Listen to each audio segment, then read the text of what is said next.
बिस्मिल्लाहिर्रहमानिर्रहीम। स्टूडेंट, आज का जो हमारा टॉपिक है, बिकॉज मैं आपके साथ तमाम चैप्टर्स के जो इम्पोर्टेंट टॉपिक है वो डिस्कस करें। सैम्पलिंग से रिलेटेड, बिकॉज पार्ट 2 हमने बुक स्टार्ट की हुई है। सैम्पलिंग से रिलेटेड जो चैप्टर नंबर 15 था उसके इम्पोर्टेंट टॉपिक डिस्कस कर चुके हैं। देन हमने स्टैटिस्टिकल इन्फ्लुएंसेस, जिसमें एस्टिमेशन, एस्टिमेट और एस्टिमेटर के बारे में पढ़ा था, उससे रिलेटेड इम्पोर्टेंट क्वेश्चन डिस्कस कर चुके हैं। आज हमारे पास जो चैप्टर है ना, वो चैप्टर नंबर 16 है, जो कि हमारे पास टेस्टिंग ऑफ हाइपोथेसिस है। अच्छा स्टूडेंट, मैं एक और चीज बताती हूँ कि आपके पास जो ये जो 3 चैप्टर्स है ना, सैम्पलिंग हो गया, एस्टिमेशन का चैप्टर हो गया और टेस्टिंग ऑफ हाइपोथेसिस, ये तीनों के तीनों मेन इंपॉर्टेंट चैप्टर्स हैं। देन आपके पास टी डिस्ट्रीब्यूशन आ जाता है, काई स्क्वायर का चैप्टर जो है वो इंपॉर्टेंट आ जाता है। ये 4 से 5 चैप्टर अगर आप तैयार कर लेते हो ना, तो आप पार्ट 2 की इजीली बहुत ही अच्छे तरीके से तैयारी कर सकते हो। बट मैं उन स्टूडेंट्स के लिए ये वीडियो बना रही हूँ जो कि बिल्कुल भी अपने एग्जाम्स की तैयारी नहीं कर चुके हैं, कर सके हैं, जॉब्स की वजह से उनके लिए प्रॉब्लम आ रहा था, तो ये मैं उनके लिए वीडियोस बना रही हूँ ताकि आप लोगों को आइडिया हो सके कि आपने मेन टॉपिक्स कौन से तैयार करने हैं। स्टूडेंट, वैसे तो मैं आपको ईच एंड एवरी टॉपिक जो है वो आपकी प्ले लिस्ट में आपको करवा चुकी हूँ। अगर आपको उनमें भी किसी किस्म की प्रॉब्लम है, आप मुझे कमेंट में बताओ। इंशाल्लाह मैं कोशिश करूंगी कि आपको अगेन उस टॉपिक पे वीडियो बना के जो है वो अपलोड करूँ ताकि आपको इजीली समझ आ सके। स्टूडेंट, अब हम स्टार्ट करते हैं टेस्टिंग ऑफ हाइपोथेसिस। अच्छा, सैम्पलिंग का जो चैप्टर है ना, उसमें से part A and part B दोनों जो क्वेश्चन है वो सैम्पलिंग में से आते हैं, because sampling most important chapter है। आप यूं समझ ले कि जो part A and B lengthy question है ना दोनों, वो एक फुल चैप्टर में से आता ही आता है, ठीक है। तो वो आपने चैप्टर मस्त आते हैं। देन जो एक और क्वेश्चन आता है ना, सेकंड क्वेश्चन, उसमें आपके पास एस्टिमेशन और टेस्टिंग ऑफ हाइपोथेसिस दो मिक्स क्वेश्चन आ रहे हैं। आधा क्वेश्चन जो है वो टेस्टिंग ऑफ हाइपोथेसिस में से आते हैं, आधा जो उधर वो एस्टिमेशन में से आते हैं। अब यहाँ पे हमारे पास अगर हम टेस्टिंग ऑफ हाइपोथेसिस भी कर रहे हैं, जिस तरह मैंने आपको प्रीवियस भी कहा कि आपने 5 इयर्स ओल्ड पेपर जो है वो मस्ट तैयार करनी है। उसका फायदा ये होता है कि एक तो आपको पैटर्न का पता चल जाता है, देन आपके पास बार बार क्वेश्चन रिपीट हो रहा होता है। तो 5 इयर्स पेपर जो है वो मस्ट आपने तैयार करनी है, बिकॉज आपके पास बार बार कोई क्वेश्चन रिपीट हो रहे होते हैं। 5 इयर्स पेपर हो गया। इसी तरह जो इसके इंपॉर्टेंट टॉपिक्स है वो मैं अब आपके साथ डिस्कस करती हूँ। अच्छा, 5 इयर्स पेपर में से ना आपको जो क्वेश्चन होता है सेम टू सेम वही नेक्स्ट पेपर में आ रहा होता है। इस वजह से आपको बार बार कहती हूँ कि 5 इयर्स पेपर बेशक आपकी तैयारी आपने चॉइसेस पे करनी है या आपने फुल चैप्टर्स तैयार किए हो, तब भी आप 5 इयर्स पेपर जो है उसको मस्ट करो। उससे आपको बहुत ज्यादा फायदा हासिल होगा, ये गारंटी है, ठीक है। अब मैं आपको मेन टॉपिक्स बता देती हूँ कि अगर आपके पास इतना टाइम नहीं है कि आप फुल टॉपिक्स या फुल क्वेश्चंस तैयार कर सको, तो इंपॉर्टेंट टॉपिक्स ही तैयार कर लो, उनसे रिलेटेड क्वेश्चन। इंशाल्लाह उसमें पूरी कोशिश है कि कुछ ना कुछ आ जाएगा आप लोगों को। अच्छा स्टूडेंट, सबसे पहले तो इस चैप्टर में आपको डिफरेंस का पता होना चाहिए, ठीक है। एक तो टेस्ट जो भी नेम है ना, अगर सैम्पलिंग है तो आपको पता होना चाहिए what is the meaning of the sampling. Estimation है तो what is the meaning of estimation. Chapter name must be describe आपको होना चाहिए, जैसा मेजर सेंट्रल टेंडेंसी हो गया, स्टीवनेस हो गया, तो ये आपको पता। अब testing of hypothesis, what is the testing of hypothesis, तो ये तो मस्ट आपको पता होना चाहिए। चैप्टर का नेम जो भी है उससे रिलेटेड आपको इंफॉर्मेशन मस्ट होनी चाहिए। अब डिफरेंस बिटवीन, मैं वो टॉपिक्स बताती हूँ जिनके दरमियान को जो डिफरेंस है वो आपने याद रखना है। पहले तो आपको एक्सेप्टेंस एंड रिजेक्शन रीजन का पता होना चाहिए कि एक्सेप्टेंस रीजन क्या होता है एंड रिजेक्शन रीजन क्या।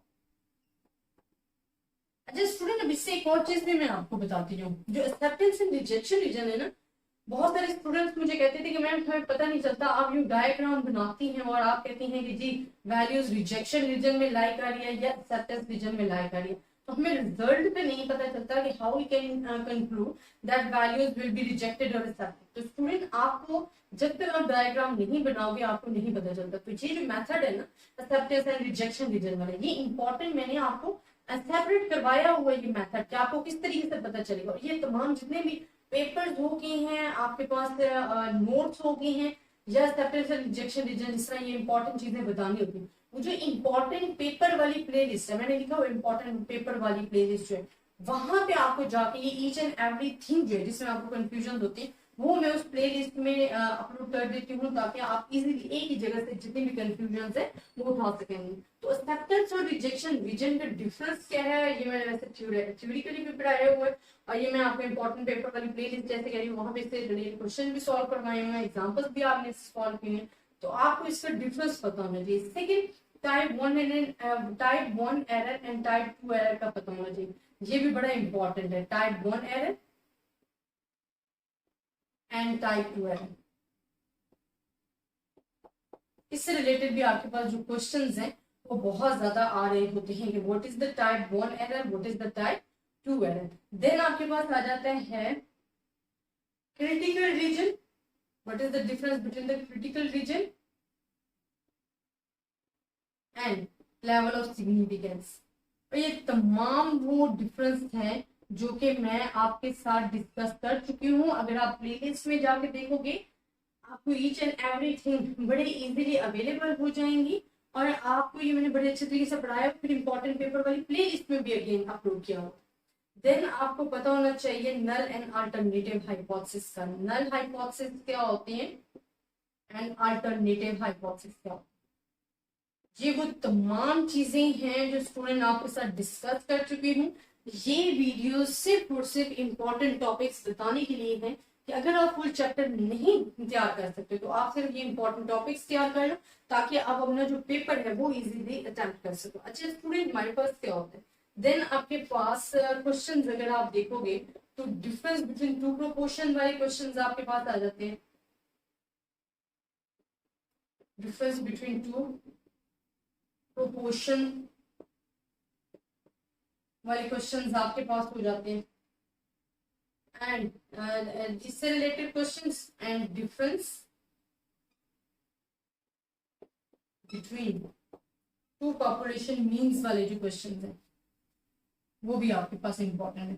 और क्वेश्चन स्टूडेंट आपके पास बड़े ही सिंपल है, अगर आप देखोगे ना तो उसमें वही 6 स्टेप्स फॉलो हो रहे हैं। फार्मूला सिर्फ हमने माइंड में रखना, फार्मूला भी मैंने आपको बताया था कि when sigma is non and unknown, ये चीज आपने नोट करनी होती है। तो वो आपको मैंने आपको वीडियोस में भी बताया हुआ है, इंपॉर्टेंट पेपर वाली प्लेलिस्ट में भी इसका डिफरेंस बताया हुआ है। अगर आप जाके देखोगे ना तो प्रोपोर्शन और मीन्स के क्वेश्चन मुश्किल है ही नहीं, वही 6 स्टेप्स हैं जो बार बार फॉलो कर रहे हो। सिर्फ आपको ना एक डिफरेंस समझ में आना चाहिए कि डिफरेंस क्या है, क्वेश्चन में डिफरेंस क्या है।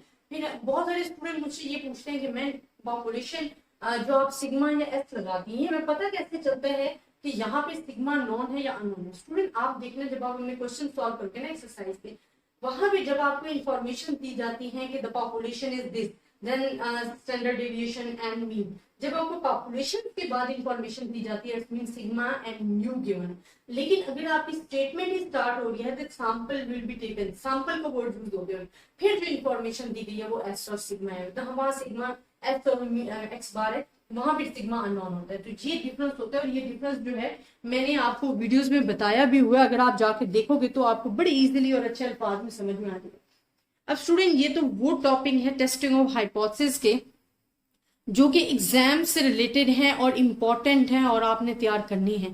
अब इनसे रिलेटेड एक्सरसाइज होगी, इनसे रिलेटेड एग्जांपल्स होगी, इनसे रिलेटेड थ्योरी होगी, वो इस प्लेलिस्ट में मैं आपके साथ डिस्कस कर चुकी हूँ। अगर आपको इसमें भी कोई प्रॉब्लम है आप मुझसे डिस्कस कर सकते हो। बार बार यही कहूंगी कि ज्यादा से ज्यादा स्टूडेंट्स के साथ भी शेयर करो, ताकि सब स्टूडेंट्स जो है इससे फायदा उठा सके। अपनी दुआओं में भी मुझे याद रखिएगा।